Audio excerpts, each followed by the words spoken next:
আসসালামু আলাইকুম রহমতুল্লাহ ভিউয়ার্স।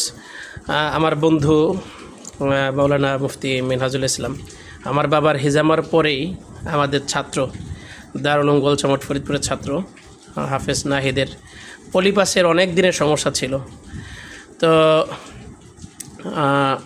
এখানে যেহেতু কাজ করতে আসে আমার আব্বুর সাথে সাথে ভাই যেহেতু এই কাজ করে, তাই আমি বললাম যে আমার এক ছাত্র আছে, ওর পলিপাসের সমস্যা, তো ওকে নিয়ে আসলাম।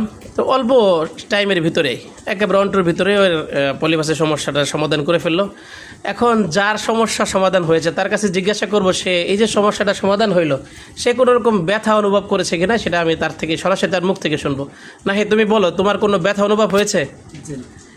তো নাহিদ বলছে যে ওর কোনো রকম ব্যথা অনুভব হয় নাই, কোনো কষ্ট নাই, এখনও সে ইজিলি আছে। বাংলাদেশে অনেকেই বলে বা অনেকেই অ্যাসিড দিয়ে করে থাকে এটা সেটা। তা আমি যে তোমাকে যে ওষুধ দিয়ে করছি ওই ওষুধটা আমি অবশ্যই, আমি যদি বলো যে আমি গালেও দিয়ে দেখাইতে পারি, 100% যে অ্যাসিড মুক্ত, একদম অ্যাসিড মুক্ত ন্যাচারাল ওষুধের অয়েলের মাধ্যমে করলাম।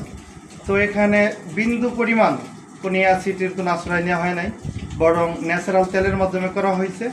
তুমি কোনো ব্যথা পাও নাই তো?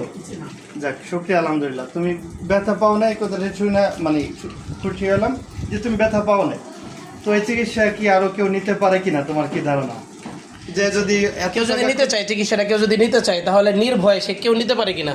পারবে, অবশ্যই পারবে। তো বন্ধুরা, আপনারা যারা এই চিকিৎসাটা নিতে চান অবশ্যই স্ক্রিনে দেওয়া নাম্বার থাকবে, আপনারা নাম্বারে অবশ্যই যোগাযোগ করবেন ইনশাআল্লাহ। আসসালামু আলাইকুম রহমতুল্লাহ।